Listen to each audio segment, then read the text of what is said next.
നമസ്കാരം, ഞാൻ ഡോക്ടർ നീരാഞ്ജന, ശിവ നാച്ചുറൽസിലെ ഹോമിയോപ്പതി ഫിസിഷ്യൻ. നമുക്ക് ഒരുപാട് പേർക്കുള്ള ബുദ്ധിമുട്ടാണ് ഭക്ഷണം കഴിച്ച ഉടനെ ബാത്റൂം പോവുക. പോയി കഴിഞ്ഞാൽ നമുക്ക് കംപ്ലീറ്റ് ആയി പോകുന്നൊരു സെൻസേഷൻ ഇല്ലാതിരിക്കുക, ലൂസ് മോഷൻ തോന്നുക, വയറുവേദനിക്കുക തുടങ്ങിയ ബുദ്ധിമുട്ടുകളെല്ലാം ഇത് ഒരുപക്ഷെ നമുക്ക് IBS എന്ന് പറഞ്ഞ കംപ്ലൈൻറ്റ് മൂലമാകാം. IBS എന്ന് പറഞ്ഞിട്ടുണ്ടെങ്കിൽ ഇറിറ്റബിൾ ബവൽ സിൻഡ്രോം. ഇപ്പോൾ ഇത് കുറച്ചധികം കോമൺ ആയിട്ട് വരുന്ന അവസ്ഥയാണ്. അപ്പോൾ ഈ ഒരു കംപ്ലൈൻറ്റ് വന്നു കഴിഞ്ഞിട്ടുണ്ടെങ്കിൽ നമുക്ക് എപ്പോഴും ബാത്റൂം പോകാൻ തോന്നും, പക്ഷെ പോയി കഴിഞ്ഞാൽ നമുക്ക് കംപ്ലീറ്റ് അതിനൊരു സെൻസേഷൻ ഉണ്ടാവില്ല. ഇത് എന്തുകൊണ്ടാണ് ഈ കംപ്ലൈൻറ്റ് വരുന്നതെന്ന് വെച്ചിട്ടുണ്ടെങ്കിൽ നമ്മുടെ കുടലിനെ ബാധിക്കുന്ന ഒരു കംപ്ലൈൻ്റ് ആണിത്. നമ്മുടെ വൻകുടലിൻ്റെ മൂവ്മെൻറ്റ്സ് കുറയുകയോ കൂടുകയോ ചെയ്യുമ്പോൾ വരുന്നൊരു കംപ്ലൈൻ്റ് ആണിത്. നമുക്ക് സൈക്കോളജിക്കൽ ഫാക്ടേഴ്സ് കൊണ്ട് വരാം. സൈക്കോളജിക്കൽ ഫാക്ടേഴ്സ് എന്ന് വെച്ചിട്ടുണ്ടെങ്കിൽ അമിതമായിട്ടുള്ള സ്ട്രെസ്സ്, ആൻസൈറ്റി, ഉറക്കമില്ലാതിരിക്കുക തുടങ്ങിയ ബുദ്ധിമുട്ടുകളൊക്കെ ഉണ്ടെങ്കിൽ ഈ കംപ്ലൈൻറ്റ് വരാം. പിന്നെ പ്രഗ്നൻസി ടൈമിലൊക്കെ ഈ കംപ്ലൈൻറ്റ് കണ്ടുവരുന്നുണ്ട്. പിന്നെ സ്ഥിരമായിട്ട് എപ്പോഴും നമ്മൾ പുറത്തുനിന്ന് ഭക്ഷണം കഴിക്കുന്ന ആൾക്കാരാണെങ്കിൽ മസാല ഫുഡ്, അതുപോലെ തന്നെ junk food, fried food, oil ഭക്ഷണങ്ങളൊക്കെ എപ്പോഴും നമ്മൾ പുറമേ നിന്ന് വാങ്ങിച്ച് കഴിക്കുന്ന ആൾക്കാരാണെങ്കിൽ, കാരണം നമ്മൾ എപ്പോഴും പുറത്തുനിന്ന് ഈ ഭക്ഷണങ്ങളൊക്കെ വാങ്ങിച്ച് കഴിക്കുമ്പോൾ നമ്മൾ വീട്ടിലുണ്ടാക്കുന്ന പോലെ ആവില്ല. സെയിം ആയിട്ട് എപ്പോഴും ഓരോ ഓയിലായിരിക്കും യൂസ് ചെയ്യുന്നുണ്ടാവുക. അപ്പോൾ അങ്ങനെ കഴിച്ചിട്ടുണ്ടെങ്കിൽ നമുക്ക് വയറ് നാശാവാനുള്ള സാധ്യത വളരെയധികം കൂടുതലാണ്.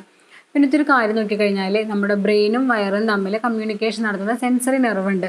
അപ്പോൾ ആ നെർവിന് എന്തെങ്കിലും കംപ്ലയിൻറ്റ് സംഭവിച്ചു കഴിഞ്ഞിട്ടുണ്ടെങ്കിൽ, ആ നെർവിന് എന്തെങ്കിലും തകരാറോ കംപ്ലയിൻറ്റോ എന്തെങ്കിലും സംഭവിച്ചു കഴിഞ്ഞിട്ടുണ്ടെങ്കിൽ നമ്മുടെ കുടലിൻ്റെ പ്രവർത്തനം നന്നായി നടക്കില്ല.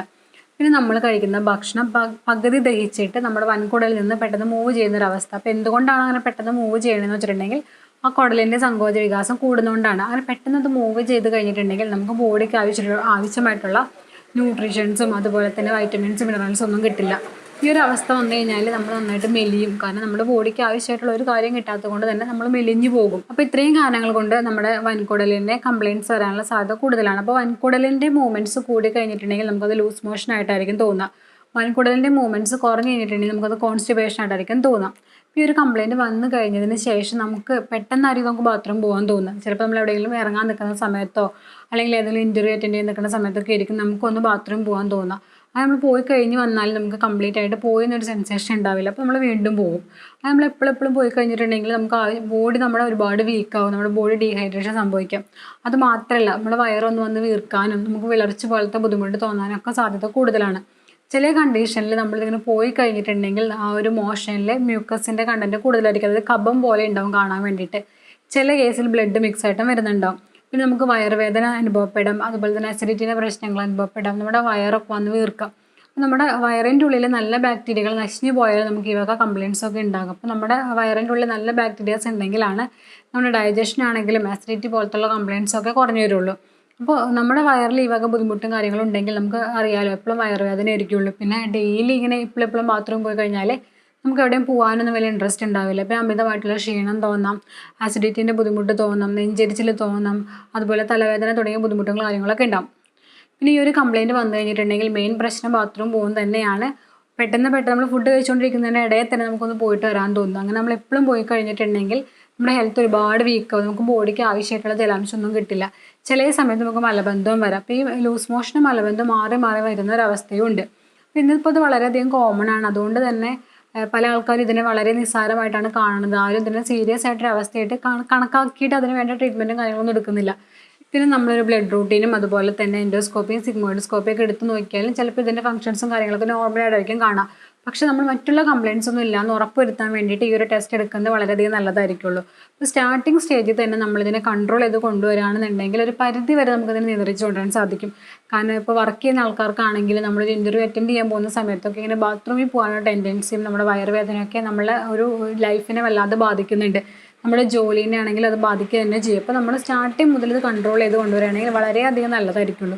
പിന്നെ നമ്മുടെ ഭക്ഷണത്തിൽ ശ്രദ്ധിക്കേണ്ട കാര്യങ്ങൾ എന്തൊക്കെയാണെന്ന് വെച്ചിട്ടുണ്ടെങ്കിൽ കഴിയുന്നത് മസാല ഫുഡാണെങ്കിലും junk food, fried food, oil അടങ്ങിയിട്ടുള്ള ഭക്ഷണങ്ങൾ, മൈദ അടങ്ങിയിട്ടുള്ള ഭക്ഷണങ്ങളൊക്കെ നിങ്ങൾ മാക്സിമം കുറയ്ക്കണം. അതുപോലെ തന്നെ റെഡ് മീറ്റ് അടങ്ങിയിട്ടുള്ള ഭക്ഷണങ്ങൾ കുറയ്ക്കുന്നതായിരിക്കും നല്ലത്. ഇപ്പോൾ നോൺ വെജ് ഒക്കെ കഴിക്കുമ്പോൾ നിങ്ങൾ വീട്ടിൽ നിന്ന് തന്നെ കഴിക്കാൻ വേണ്ടി ശ്രദ്ധിക്കണം. അത് കറി വെച്ച് വേണം ഉപയോഗിക്കാൻ വേണ്ടിയിട്ട്. ഒരുപാട് എണ്ണയിലാണെങ്കിലും വറുത്തും പൊരിച്ചതും കഴിക്കാതിരിക്കുകയാണ് നല്ലത്. അതുപോലെ തന്നെ ബേക്കറി പലഹാരങ്ങളും മൈദ അടങ്ങിയിട്ടുള്ള ഭക്ഷണങ്ങൾ കഴിക്കുന്നത് നിങ്ങൾ പരമാവധി കുറയ്ക്കണം.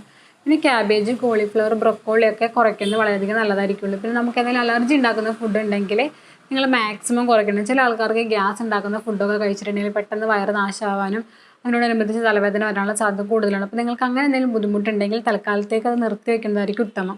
പിന്നെ നമുക്ക് പുളിയില്ലാത്ത തൈര് കഴിക്കാം. കാരണം തൈരിൽ ഒരുപാട് പ്രോബയോട്ടിക് അടങ്ങിയിട്ടുണ്ട്. അതുകൊണ്ട് തന്നെ നമ്മുടെ കുടലിൽ നല്ല ബാക്ടീരിയ ഉണ്ടാക്കാനത് ഹെൽപ്പ് ചെയ്യുന്നുണ്ട്. അപ്പോൾ നമുക്ക് തൈര് അടങ്ങിയിട്ടുള്ള ഭക്ഷണങ്ങൾ കഴിക്കാം. പക്ഷേ തൈര് കഴിക്കുമ്പോൾ നിങ്ങൾ ശ്രദ്ധിക്കേണ്ട കാര്യം എന്താണെന്ന് വെച്ചിട്ടുണ്ടെങ്കിൽ പുളിയില്ലാത്ത തൈര് വേണം കഴിക്കാൻ വേണ്ടിയിട്ട്. അതുപോലെ തന്നെ അതിൻ്റെ വെണ്ണയും പാടയൊക്കെ നീക്കം ചെയ്തിട്ടുണ്ടോ കഴിക്കാൻ വേണ്ടിയിട്ട്. തൈര് സാധം ഉണ്ടാക്കിയിട്ടോ അല്ലെങ്കിൽ നമുക്ക് തൈര് ചോറി കൂട്ടിയിട്ടോ അല്ലെങ്കിൽ തൈരിനോടുള്ള സംഭാരം കൊണ്ടോ എന്താണെങ്കിലും നിങ്ങൾക്ക് ഉണ്ടാക്കി കഴിക്കാം.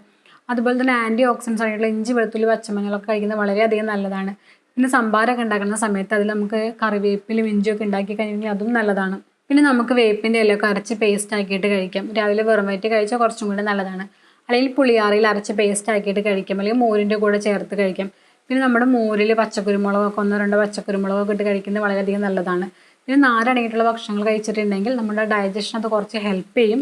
അതുപോലെ നമുക്ക് വെള്ളത്തിൽ ലയിക്കുന്ന നാരുള്ള ഭക്ഷണങ്ങൾ വേണം കഴിക്കാൻ വേണ്ടിയിട്ട്. അപ്പം നിങ്ങൾ ഇത്രയും കാര്യങ്ങൾ ശ്രദ്ധിച്ചിട്ടുണ്ടെങ്കിൽ ഒരു പരിധി വരെ നമുക്ക് ഇതിനെ കൺട്രോൾ ചെയ്ത് കൊണ്ടുവരാൻ സാധിക്കുന്നതാണ്. അതുപോലെ തന്നെ ഇന്ന് ഹോമിയോപ്പതിയിൽ വളരെ നല്ല രീതിയിലുള്ള ചികിത്സ IBS പോലത്തെ കംപ്ലയിൻസിനാണെങ്കിലും ആസിഡിറ്റിക്ക് ആണെങ്കിലും മറ്റു പല വയർ സംബന്ധമായുള്ള അസുഖങ്ങളൊക്കെ ലഭ്യമാണ്. അടുത്തൊരു വീഡിയോയുമായി വീണ്ടും വരാം. താങ്ക്